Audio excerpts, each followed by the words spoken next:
Hey, this is NPR's Book of the Day. I'm Chloe Weiner.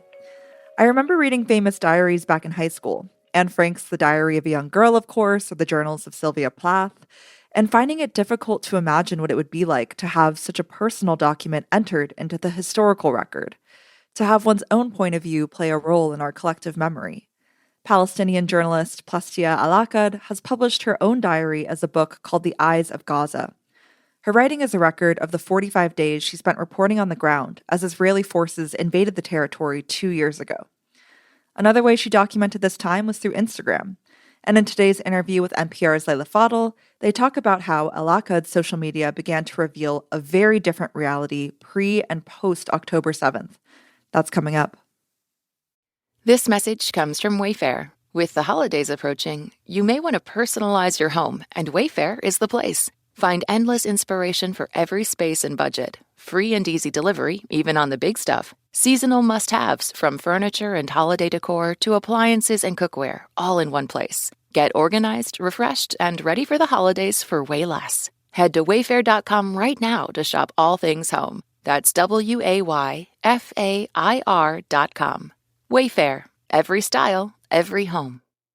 This message is sponsored by DSW, the birthplace of the humble brag. Full of all kinds of shoes that get you at prices that get your budget. And when there are never-ending options for every style, mood, occasion, and budget, there is unlimited freedom to play. And that's something to brag about. So go ahead, stock up on fresh sneakers from your favorite brands. Or try those boots you always secretly knew you could pull off. Find the shoes that get you at prices that get your budget. DSW. Let them surprise you.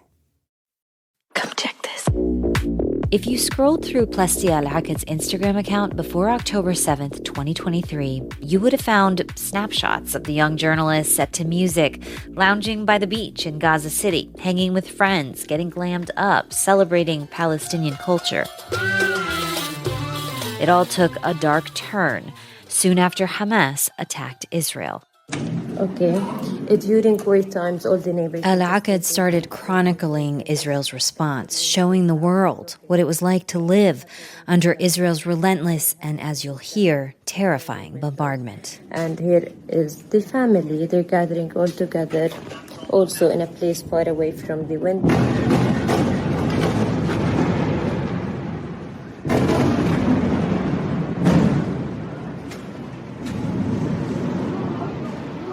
I was trying to explain things, but I think you can hear them now.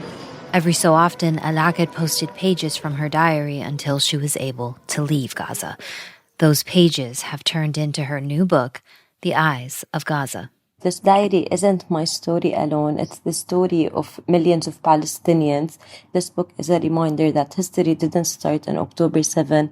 History for Palestinians started in 1948 and in Nakba. Nakba is the Arabic word for catastrophe, and it's what Palestinians use to refer to the forcible displacement of hundreds of thousands of Palestinians from their homes in 1948 when Israel was created. She would hear stories about it from her grandfather. So I always thought these stories are exaggeration until I lived them myself. And until now, the whole world is seeing them live, being reported and documented on TV. You wrote in your book and your diary, quote, "In the morning, you see people being forcibly removed from their homes and it breaks your heart. And in the evening, you play with two kids for 5 minutes and it heals something inside of you." I noticed that you often brought up children who you encountered during your reporting in your daily accounts. Why do you think you focused on kids so much? The thing is, the first 7 years of your life, your experiences, it shapes who you are as a person. And in Gaza, children are not allowed to be children. Right now, kids in Gaza are growing up afraid of the sky because when they look at the sky, there's either bomb leaflets telling you to evacuate. And even when there's clouds, you look at them and you can't differentiate. Are these clouds or are these smoke from a bombing? There are a lot of babies who recently got born during the genocide, and they don't even know what a home is like. They know what a tent is, but they didn't get to live in a home or experience it. You also wrote a lot about how you didn't want Palestinians just to be known by death and destruction, that there is joy and love, and I'd love to hear more about That effort, because I think about your Instagram, pre-October 7th really was about celebrating fashions and food and what Gaza is and what Palestinians in Gaza are. Instagram used to be, for me at least, a platform where you open, you catch up with your friends. What are people posting? What are they doing with their lives? Oh, my friend got married. She posted a picture. Oh, she has a baby. Oh, she traveled. She went for uni. Like, that's what we're used to see. But right now, you learn about your friend's death from Instagram. So right now, even Instagram for Gazans is different than the rest of the world. There is this moment in your book where you get on Instagram and you realize one of your high school friends has been killed, and that's how you find out. Or there was another moment where your best friend, Dana, is she still in Gaza? Yes, she's still in Gaza, and I spoke to her actually yesterday. I remember in the book where you get so excited when you see her name pop up on your screen because you only hear from her sporadically. Is that still the case? That's still the case because she keeps evacuating a lot. So whenever she's like in a place, oh, she has internet, that's like for 5 days. Then she needs to evacuate again, try to find internet again. So it's like an endless loop of displacement that has been going on for 2 years. I never imagined it would go on for 2 years. Neither did I, to be honest. The last time we spoke together, I thought, oh my God, Israel is outdoing themselves. There's nothing more they can do. But here we are a year later, and there is still more evil that Israel is doing. There was this section in your book that really struck me. You wrote, in Gaza, you'll find mothers of martyrs celebrating the sacrifice of their children. Does this mean that they're pleased that Israel killed their children? No. But are they proud that their children give their lives for Palestine? Yes. It's an act of giving meaning to the worst loss a person can possibly endure. We don't celebrate death, but death is all around us, and we need a way to convert it back to life. Can you tell me about this passage, what you meant about making sense out of senseless death? Yes, this reminds me actually, when I was once in the hospital with Lynn and her family. Lynn is a little girl that I used to tutor. And Israel has ordered all of us people in northern of Gaza to evacuate. And that day, almost everyone felt it's the end. Israel will kill all of us. And Lynn's dad started saying, don't worry, guys. At least if we get killed today, it's like we're getting killed for a cause bigger than ourselves. It's like we're getting killed for Palestine. So it's okay. But obviously, it's not okay. But it was us trying to make sense of that moment. You start the book describing the Gaza before October 7th, the cafe you and your friends especially love to go to. I mean, if you could just describe in detail the Gaza and your neighborhood that you loved so much before and what is left of it today. Even though it's a simple question, I actually find it a difficult question to answer. Yeah. Because when I look at pictures and videos of Gaza, you can't even recognize it anymore. Literally everything is getting wiped out. Churches, mosques, schools, buildings, streets, cafes, restaurants.